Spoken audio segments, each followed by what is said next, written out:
सियासत में जरूरी है रवादारी, समझता है वो। रोजे तो नहीं रखता पर इफ्तार समझता है। दोस्तों, संसद में वक्फ संशोधन बिल पास हो गया। इसके पास होने के मायने क्या है? इसके पास होने के मायने है डील। नरेंद्र मोदी की कुर्सी बच गई, नीतीश कुमार ने चुप रहकर अपनी पार्टी बचा ली और नायडू को क्लीन चिट मिल गई। दोस्तों, नरेंद्र मोदी बैसाखी पर होने के बाद भी वो कर गए जो नीतीश कुमार और नायडू के समर्थन के बिना हो ही नहीं सकता था, नामुमकिन था। तो आखिर वक्फ संशोधन बिल पास होने के क्या मायने हैं, इसका असर क्या पड़ेगा, और क्या नीतीश और नायडू ने मुसलमानों से वोट लेकर मुसलमानों के साथ गद्दारी की, इस पर बात करेंगे आज प्रोफेसर रविकांत जी से। रविकांत सर, आपका बहुत बहुत स्वागत है। सर, क्या समझा जाए? क्या नीतीश नायडू ने मुसलमानों से वोट लेकर के इस डील के बाद मुसलमानों के साथ गद्दारी कर दी, उनको धोखा दे दिया? क्या उनके भरोसे का सौदा कर लिया गया? क्या कहेंगे? हाँ, निश्चित रूप से ये भरोसे का सौदा ही है।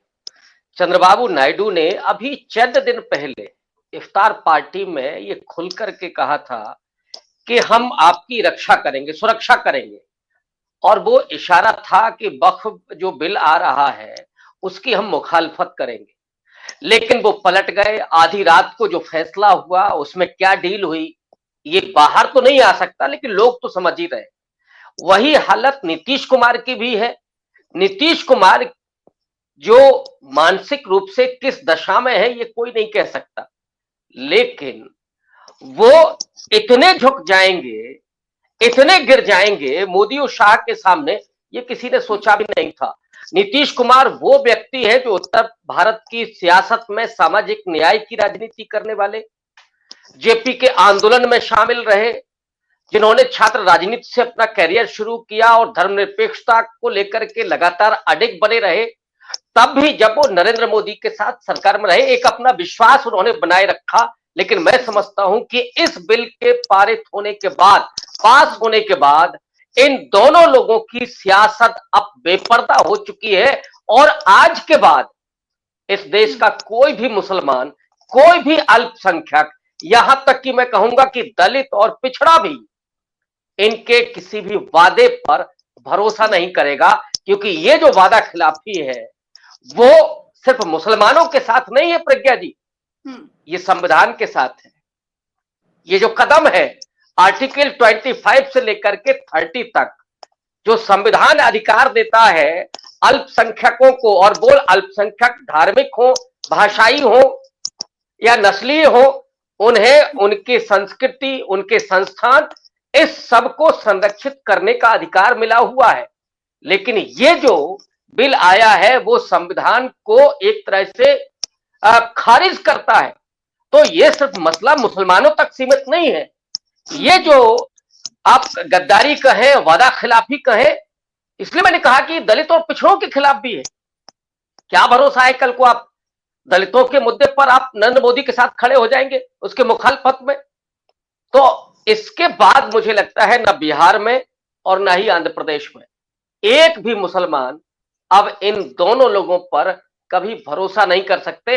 अब ये चाहे, जिसको कहते हैं ना कि चाहे अब ये अपनी उंगली चीर करके रख दे तो भी लोग अब भरोसा नहीं करेंगे। रविकांत सर, लेकिन इससे पहले इंडिया ब्लॉक के तमाम नेताओं ने जयंत को, चिराग को, नीतीश को, नायडू को समझाने की कोशिश की, अपील की कि वो इस बिल का समर्थन ना करें, लेकिन फिर भी इस बिल का समर्थन किया गया। अब क्या लगता है कि तमाम मुस्लिम लोग, तमाम मुस्लिम वोटर जो इनके वोटर हैं, वो इन पर दोबारा भरोसा कर पाएंगे? नहीं, मैंने कहा ना कभी नहीं कर पाएंगे। अब ये अपनी उंगली चीर करके भी दिखाएं, सीना चीर करके भी दिखाएं, तब भी भरोसा नहीं हो सकता। क्योंकि आपने जो कदम उठाया 2 दिन पहले तक आप इस बिल के खिलाफ खड़े हुए थे, और होता क्या है, आखिरी दिन, आखिरी घंटों में आप व्हिप जारी करते हैं। 16 सांसद हैं टीडीपी के, 12 सांसद जेडीयू के हैं। इन दोनों की बदौलत नरेंद्र मोदी की सरकार चल रही है। अरे अगर आप जरा भी आपके आंखों में शर्म आया होती, ये दोनों कैसे जीत के आए हैं? क्या ये बगैर मुसलमानों के वोट से जीत के आए हैं? जी। दोनों ने कस्में बांधे और धर्मनिरपेक्षता की कस्में बांधे खाए आपने, संविधान की आपने शपथ ली। देखिए, बीजेपी आरएसएस तो रोज संविधान को किनारे रखती है, उसको खत्म करने की कोशिश करती है। लेकिन नायडू और नीतीश से ये उम्मीद थी कि वो इस तरह का कदम नहीं उठाएंगे, लेकिन उन्होंने, अब वो दबाव में हुआ हो, प्रलोभन में हुआ हो, या कोई जादू मंत्र किया गया हो, कौन जानता है। अगर जादू मंत्र किया गया है तो कल को कोई आप पर भरोसा नहीं करने वाला है। मैंने कहा ना कि मुसलमान तो छोड़ दीजिए, क्या दलित आदिवासी इन पर भरोसा करेगा। जब आपने संविधान को ताक पर रख दिया, आप चाहते तो 28 सांसद लेकर के आप धमका सकते थे ना। मोदी ने आपको धमका दिया, लेकिन फाइलें खुल जाएंगी। नीतीश कुमार के सांसद हैं, वो तो खुलकर बोल रहे थे संसद में कि इस बिल में कोई खामी नहीं है, ये बिल उत्थान के लिए है मुस्लिम समाज के लोगों का, अल्पसंख्यकों की बहुत चिंता सता रही थी, और वो बता रहे हैं कि गलत नैरेटिव सेट किया जा रहा है विपक्ष की तरफ से। इस पर क्या कहेंगे? अरे तो जेडीयू पहले भी रही है ना सरकारों में। अगर अभी आपको कैसे अचानक याद आ गया कि ये मुसलमानों के हित में है, तो ये अचानक आपको इल्म कैसे हो गया? 4 दिन पहले तक तो आप कुछ और कह रहे थे। चंद्रबाबू नायडू 2 दिन पहले कह रहे थे कि हम सुरक्षा करेंगे। ये अचानक इल्म कैसे हुआ है? ये जरा बताते वो कि गलत नैरेटिव कौन पैदा कर रहा है। तो इसका मतलब गलत नैरेटिव में आप भी फंसे हुए थे 4 दिन पहले।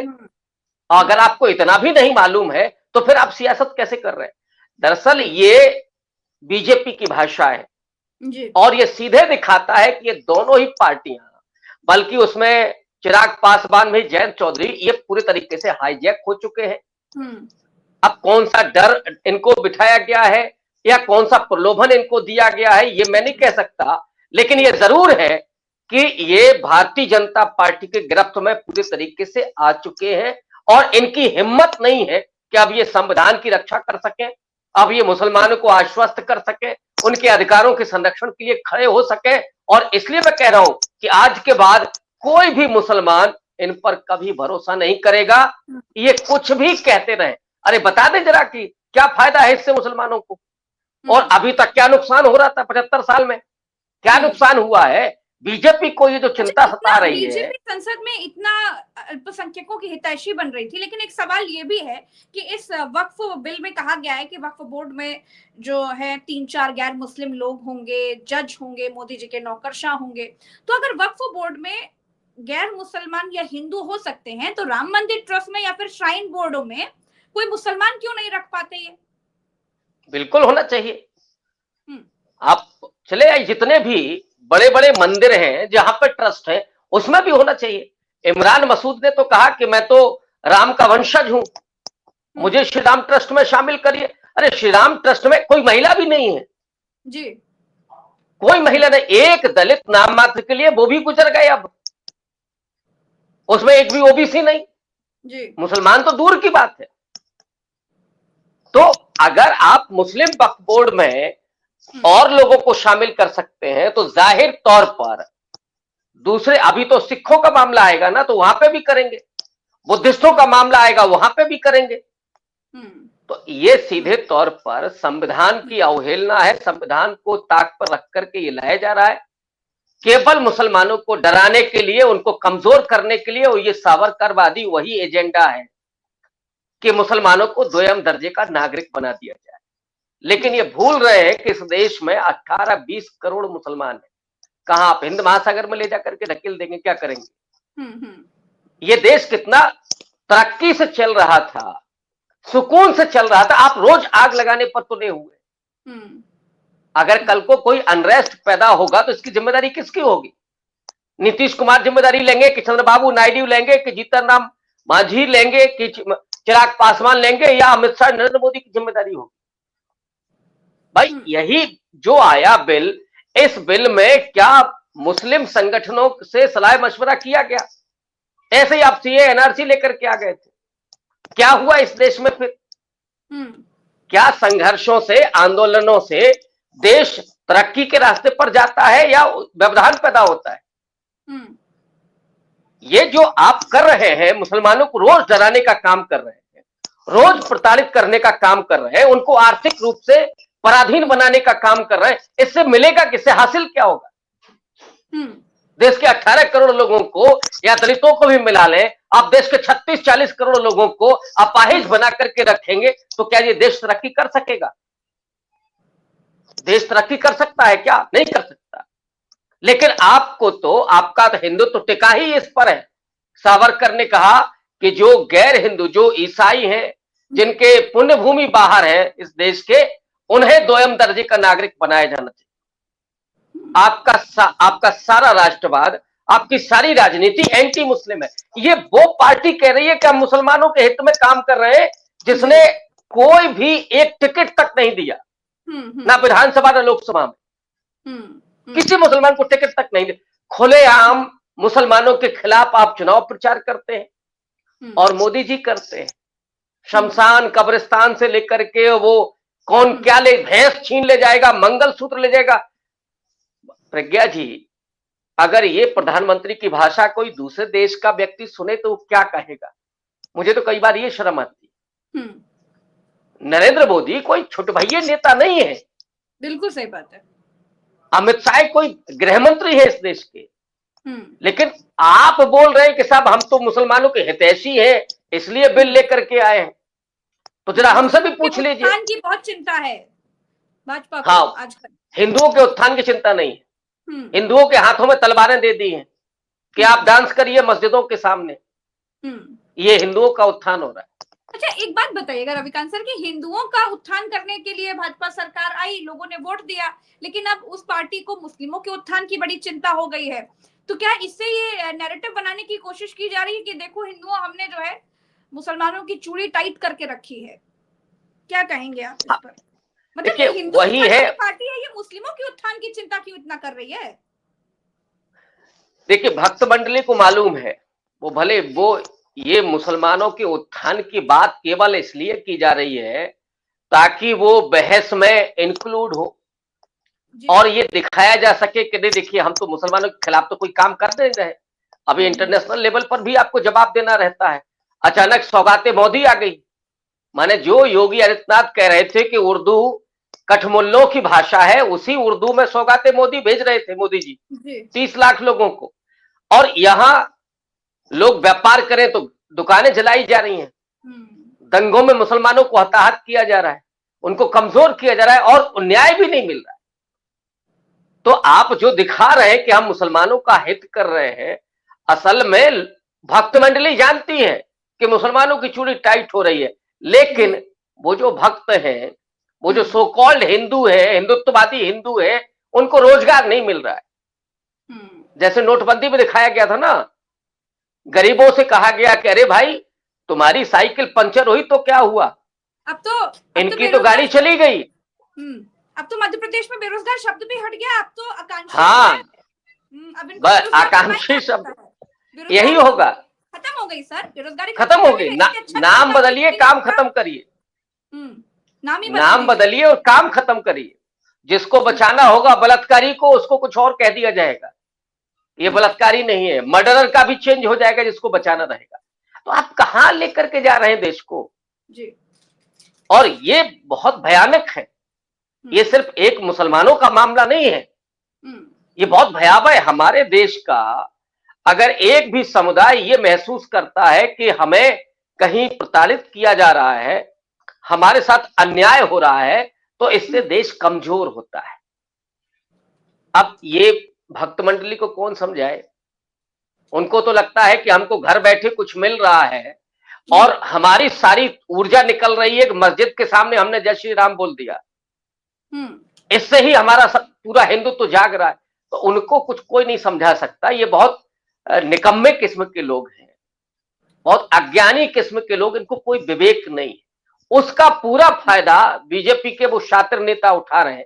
उन नेताओं के बच्चों को जरा देखिए कि कौन कहां पढ़ाई कर रहा है, कनाडा में है कि इंग्लैंड में है कि जर्मनी में है कि स्विट्जरलैंड में है, लॉ पढ़ रहा है कि एमबीए कर रहा है कि इंजीनियरिंग कर रहा है कि डॉक्टरी कर रहा है, और यहाँ इनके हाथ में क्या क्या पकड़ा दिया। अमित शाह का बेटा साहब आईसीसी का चेयरमैन है, एंजॉय कर रहा है लाइफ को, और इनको वो क्रिकेट के नाम पर राष्ट्रवाद पकड़ा दिया गया है। जमीन तो नीचे से खिसक रही है। हालत ये है, आप और हम दोनों लोग घूमते फिरते हैं, जानते हैं, लोगों से बात करते हैं, उनकी स्थिति, ट्रेन में आप जाइए तो अटेंडेंट बोलेगा साहब कोई नौकरी हो तो बता दीजिए। जी बिल्कुल सही बात है। ये हालत है इस समय।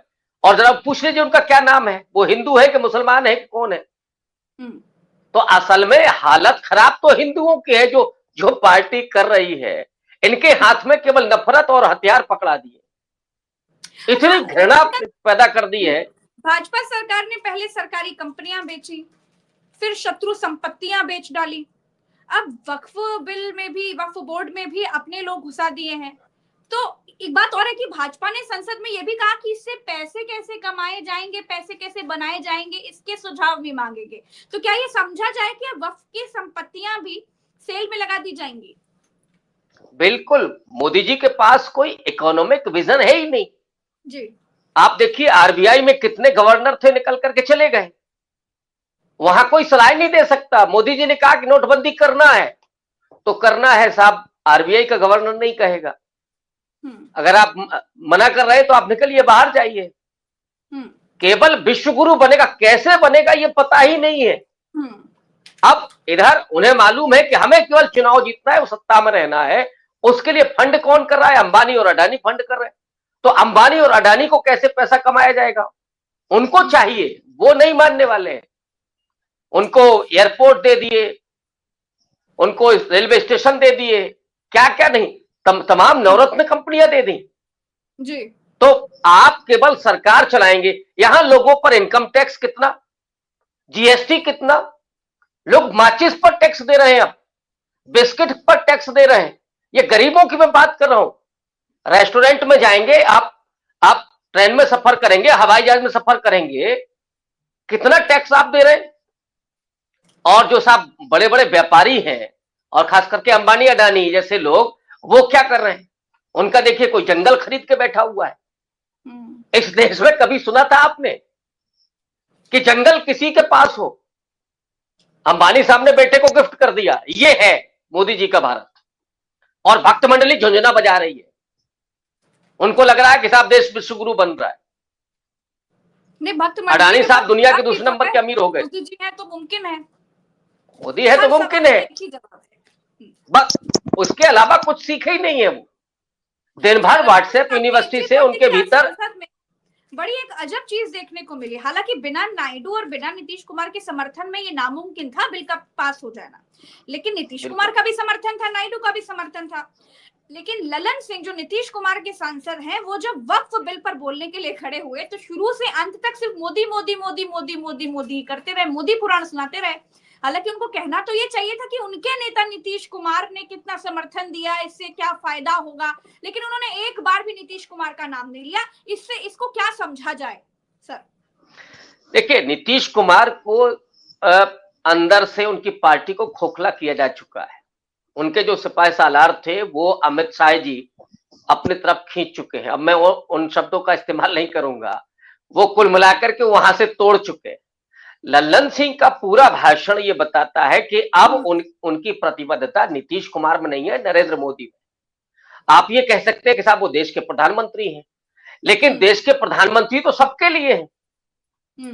आपके जो लीडर हैं उनका निर्देश आपको मिला होगा, व्हिप तो पार्टी की तरफ से जारी हुई, तो आपको कम से कम नीतीश कुमार का तो नाम लेना चाहिए था। मोदी जी का ले लेते भाई एक आध बार, लेकिन आप पूरी पुराण पढ़ रहे हैं। तो क्या माना जाए कि लल्लन सिंह अब नीतीश बाबू के नहीं है, अब नरेंद्र मोदी के हैं, और कभी भी वो पाला बदल सकते हैं।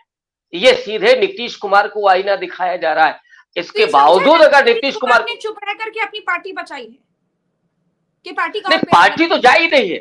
नीतीश कुमार चुप रहे या बोले, पार्टी अब उनकी नहीं बच रही। पार्टी अंदर से खोखली हो चुकी है। अगर वो स्टैंड लेते तो कम से कम अपना वोट बैंक बचा सकते थे। अब इतिहास में जब उनका नाम दर्ज होगा तो ये आखिरी शब्द ये भी होंगे कि जब 2 अप्रैल 2025 को वक्फ बिल पास हुआ, उस समय नीतीश कुमार कहां खड़े हुए थे। पूरे जीवन भर की जो सियासी पहचान थी नीतीश कुमार ने आज गंवा दी। इतिहास तो सवाल करेगा, इतिहास किसी को नहीं बख्शता प्रज्ञा जी, चाहे वो नरेंद्र मोदी हो, चाहे राहुल गांधी हो, चाहे नीतीश कुमार, कोई भी हो। आज आपने पूरी, हम तो कह रहे कि आप अगर खड़े हो गए होते तो शायद चंद्रबाबू नायडू भी हिम्मत करते। कम से कम इस देश में कोई समुदाय ये तो नहीं कहता कि उसके साथ अन्याय हो रहा है, उसे प्रताड़ित किया जा रहा है, उसे दोयम दर्जे का नागरिक बनाने की कोशिश हो रही है। अगर ये हो रहा है और नीतीश बाबू का इतिहास क्या कहता है, चंद्रबाबू नायडू का क्या कहता है, ये इनके लिए एक तरह का धब्बा है पूरी राजनीति। जो आपने किया, आप कहे मुहावरे में कि भाई जिस थाली में खाया उसी में छेद किया। आपने पीठ पर खंजर घोंपा है मुसलमानों की, वादा करके गद्दारी की है उनके साथ, वादा खिलाफी की है। तो ये पीठ में खंजर है प्रज्ञा जी, मुसलमानों के, नीतीश कुमार का भी और चंद्रबाबू नायडू का। चलिए, बहुत बहुत शुक्रिया रविकांत सर, आपने व्यस्ततम समय से निकालकर आज हमारे लिए समय निकाला, बहुत बहुत शुक्रिया। दर्शकों का भी बहुत बहुत आभार। और अब देखना यह है कि जिन नेताओं ने अपने स्वार्थ के लिए अपने वोटर्स को, अपने भरोसेमंद लोगों को किनारे लगा दिया, अपने वोटर्स के भरोसे को साइडलाइन कर दिया, अब वो वोटर्स, अब उनके लोग उन पर भरोसा कर पाएंगे या नहीं, उनके कर्मों को चुनाव के समय याद रख पाएंगे या नहीं। हम फिर मिलेंगे अगली चर्चा में, अभी के लिए हमें दीजिए इजाजत। चैनल को अगर आपने सब्सक्राइब नहीं किया है तो सब्सक्राइब करके हमें और ताकतवर बनाइए। नमस्कार।